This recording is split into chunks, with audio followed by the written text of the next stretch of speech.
I'm going to play some sounds that I recorded last summer on an island in the middle of the Atlantic Ocean.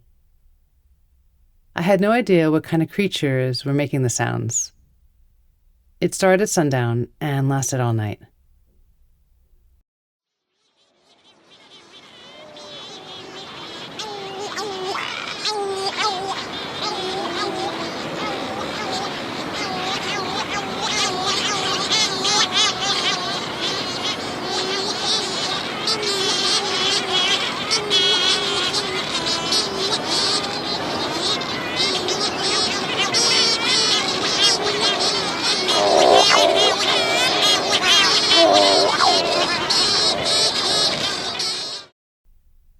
Around 250,000 people, those who live on any of the 9 inhabited islands of the Azores, they would immediately recognize those sounds. The islanders say it's just the sound of home, the soundtrack of the summer, of being a teenager, staying out all night and sleeping on the beach. Others say it's the soundtrack of the insomniac. It's impossible to sleep with all that noise.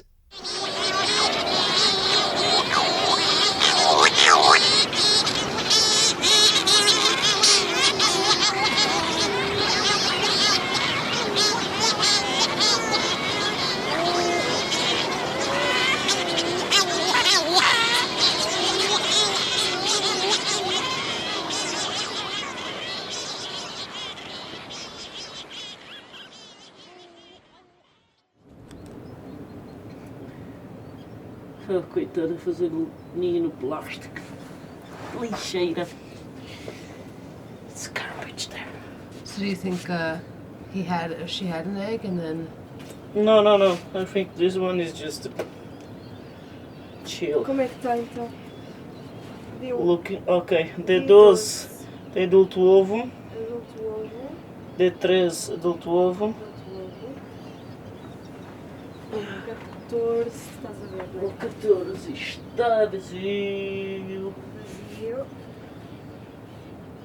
15. O D15. Não, desculpa, o D13 tem um adulto só. Se é que é? D13 só com adulto. Sim, o D14. Porque é isto. O D14 é o que tem o adulto mais ovo. Adulto. E o D15. Fica nas gifas, até já algum ovo tu. Se perceber isto. 13, 14. On this island, the marine biologists monitor 300 nests. The Gagaro couple returns to the same nest each year. They lay just 1 egg a year, Queres que ponha aqui uma nota? but some adults have no eggs, and other eggs have been eaten by predators. And the parents of D10 and D39 have not returned. Oh, sorry. They probably went on a long trip to find food. During some lean years, the parents will fly all the way to Canada to forage for just 1 chick. But they always return in less than a week. After 2 months, the parents stop feeding the chick, and the chick begins to starve. Hunger drives the fledgling to leave the dock burrow, usually at night. But their visual system hasn't really kicked in yet. So the bright lights on the islands disorientate them. The marine biologists say it's good I get to see them one more time, fat and fluffy in the nests, before they're smashing into lights and crashing on the ground. It's also interesting how lighting is so wrapped up. Oh, Jesus Christ. Oh, my God. Messy lover.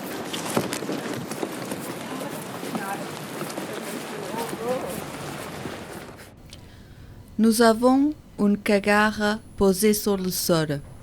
Ses ailes sont ouvertes, reposant aussi sur le sol. Elle a l'air de quelqu'un qui est...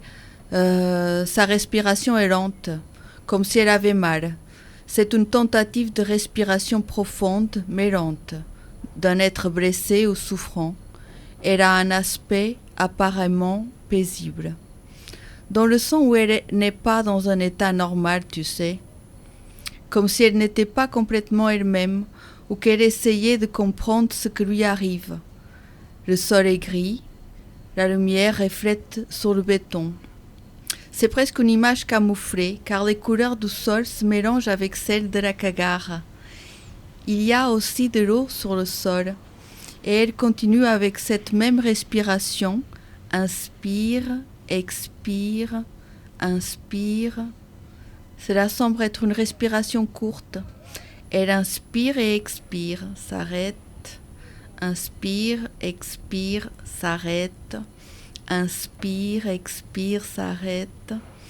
Et on voit sa poitrine ou son dos. Dans ce cas, ce que l'on voit surtout, c'est son dos. Comme si c'était ses épaules qui se levaient, accentuant le mouvement de l'air qui entre dans son corps. Et la tête oscille légèrement avec le mouvement de la respiration. Et elle continue avec le même rythme. Inspire, expire, inspire, expire, inspire, expire, s'arrête. Quelqu'un s'approche, on voit des jambes, d'autres jambes, et quelqu'un prend la cagare avec des gants et la met dans une boîte en carton qui porte l'inscription Gouvernement des Açores, SOS Cagaro.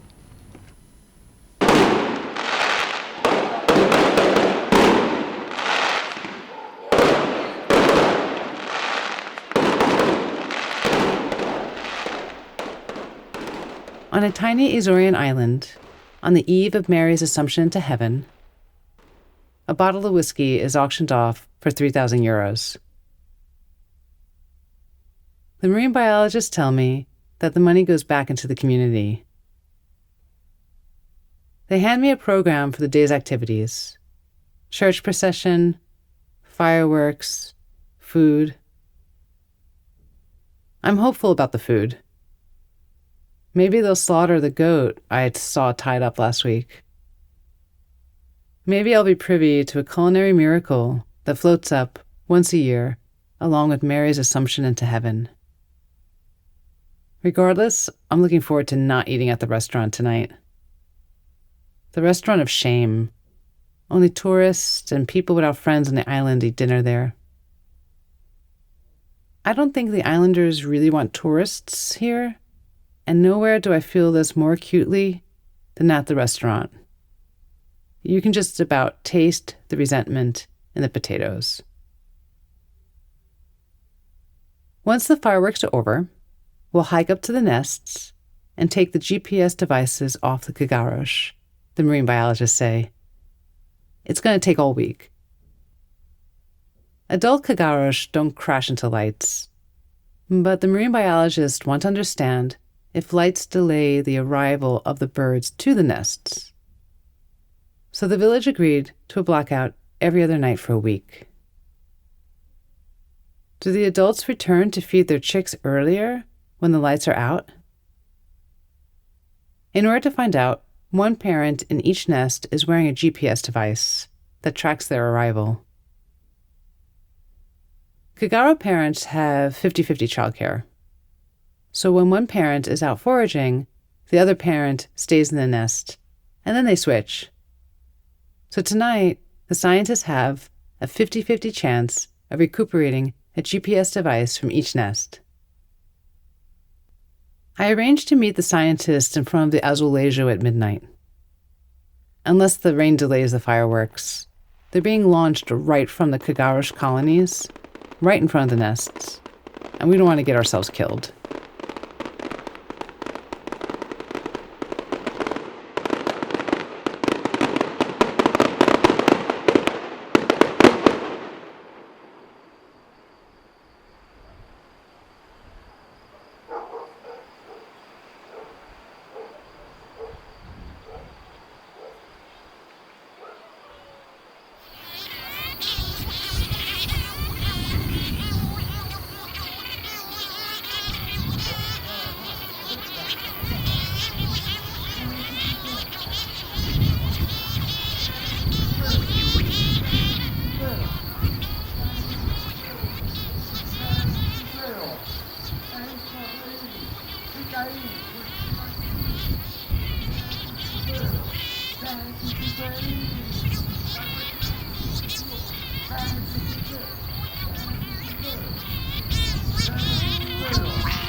Sete, 6, 0.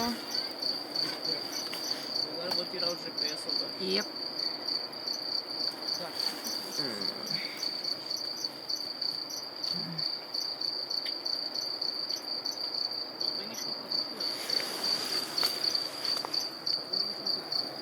Au premier plan de la première image prise dans l'eau, tu vois un trou dans le sol et une personne s'allonge sur ce trou et enfonce son bras à l'intérieur. Alors tu ne vois plus le trou et tu vois une personne allongée, cherchant à s'étendre de plus en plus dans la terre. Le corps ne bouge pas vraiment, mais il donne cette sensation de vouloir s'enfoncer et s'intégrer de plus en plus par terre. Puis, le plan change. Il y a un second plan et un nouveau trou. Cette fois-ci, ce n'est pas dans le sol, c'est à côté. Et la personne enfonce encore une fois son bras dans le trou. Et encore une fois, elle reste complètement aplatie par terre. Et j'ai vraiment la sensation, tu ne vois pas le mouvement du bras dans la terre, mais tu vois le corps qui cherche à se rapprocher de plus en plus de la terre. Puis là, tu commences à percevoir un peu mieux la végétation, qui est une végétation rampante. Je ne connais pas le nom de la plante, mais c'est une plante avec une feuille charnue, d'un vert assez vif.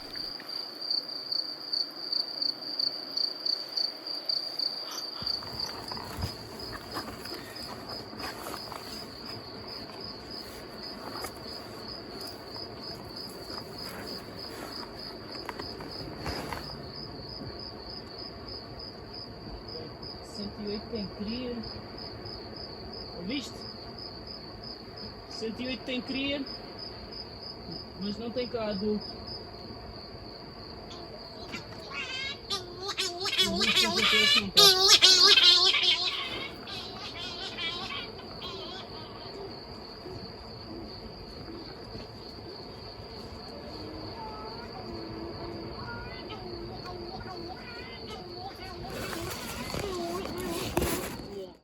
il y a encore un autre plan où elles sont de nouveau allongées, essayant de retirer avec la main à l'intérieur du trou, cherchant toujours à s'enfoncer le plus loin possible dans ce trou.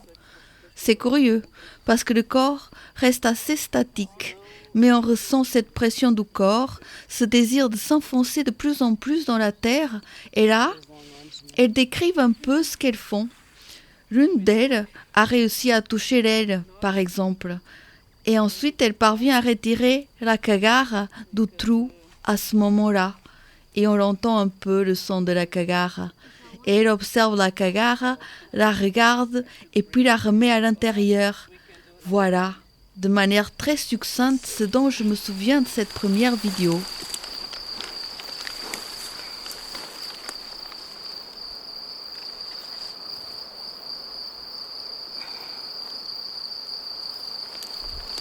T'as jeu de corps? Non.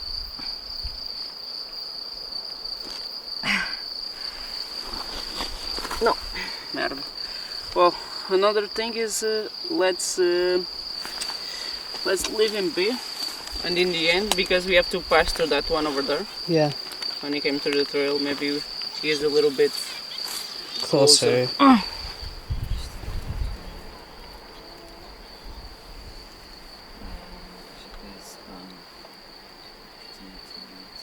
Mas a cria está cá. Tem cria? Tem. Mas estou aqui a tocar uma cena fofinha, mas não quero falar porquê.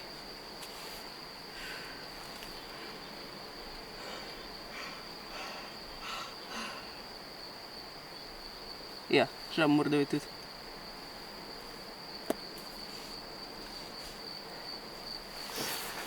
Para ver se tinha espelho mais algum dos outros, mas não parece.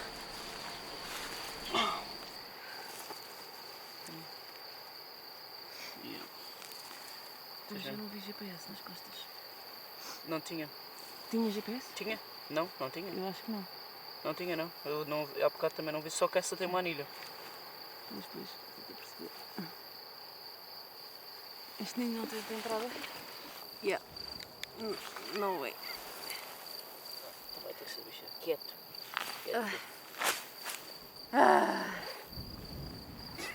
Vou ficar só aqui a dormir um bocadinho, pode ser? Olha, o gato foi-se embora. Tu penses que... C'est-à-dire que cette idée de fermer les yeux peut aussi être ce lieu de concentration des sens pour la main, pour activer plus le toucher. C'est marrant. Cette idée de désactiver les yeux pour activer une autre partie du corps, n'est-ce pas? Comme s'ils ne pouvaient pas cohabiter en même temps. Mais c'est un exemple comme tant d'autres qui pouvaient arriver quand tu utilises... c'est ça, quand tu concentres ton action sur le toucher ou, je ne sais pas, sur l'odorat ou sur l'audition. Oui, parce qu'en réalité, c'est juste un reflet du fait que le monde est très visuel. Et ici, tu te confrontes à la réalité d'un oiseau dont le monde n'est pas visuel. Donc, son habitat n'est pas non plus un endroit visuel. Pour y arriver, tu dois aussi te mettre dans cet endroit.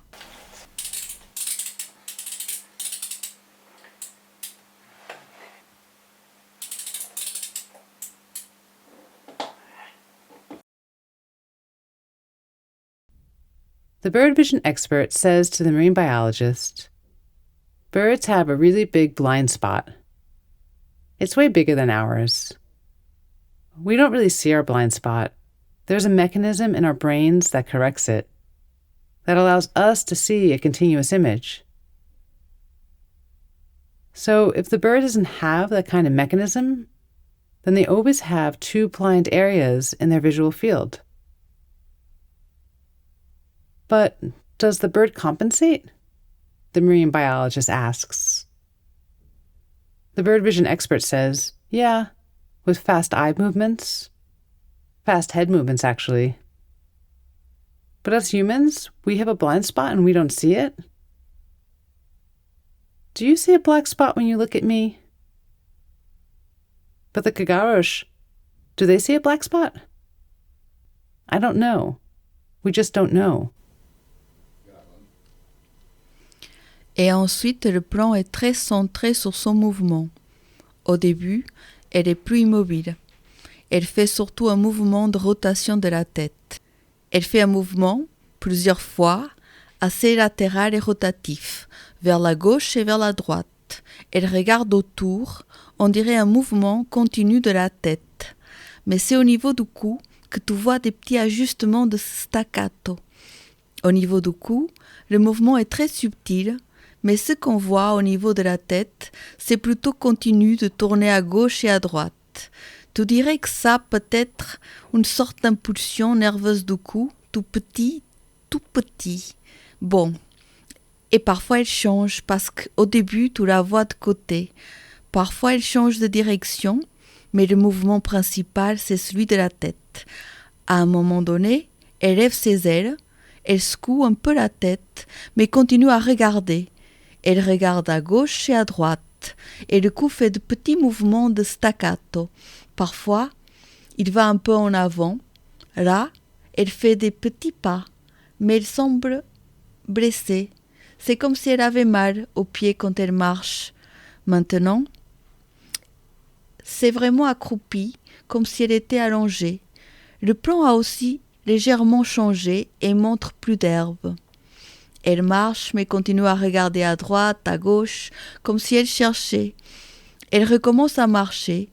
Elle incline beaucoup le cou et la tête en avant pour avancer à chaque pas. Elle s'arrête. Elle regarde d'un côté. Maintenant, elle regarde de l'autre côté. Elle s'ajuste légèrement. Elle secoue à nouveau la tête, puis la queue.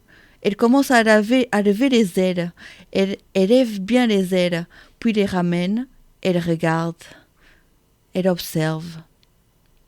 Un mouvement rotatif de la tête à gauche et à droite. Elle commence à faire des petits pas. Elle incline bien le cou pour marcher. Elle s'arrête. Elle ne fait que bouger la tête dans la direction de la mer. Elle fait des petits pas. C'est très frappant, parce qu'on dirait qu'elle a vraiment mal aux pieds. Elle essaie de compenser le poids chaque fois qu'elle pose des pieds au sol. Elle regarde, elle observe. Maintenant, elle fait plusieurs pas. Elle ouvre légèrement les ailes. Elle incline le cou et la tête en avant pour faire ses pas. Elle s'arrête. Elle regarde d'un côté. Elle regarde de l'autre côté. On voit qu'il y a des petites cannes dans la végétation. Elle marche en gardant l'inclinaison. Maintenant, on voit l'îlot. Elle secoue un peu. Elle regarde d'un côté, regarde de l'autre. Elle refait des pas. Elle regarde. Elle continue à marcher. Le cou bien incliné vers l'avant. Ici, on la voit de dos. Donc, on voit mieux le balancement du tronc à gauche et à droite. Et la position des ailes quand elle doit marcher. Parce qu'elle reste bien arrondie, mais légèrement relevée. Elle ouvre ses ailes. Elle s'envole. Elle vole vers la mer. Elle vole.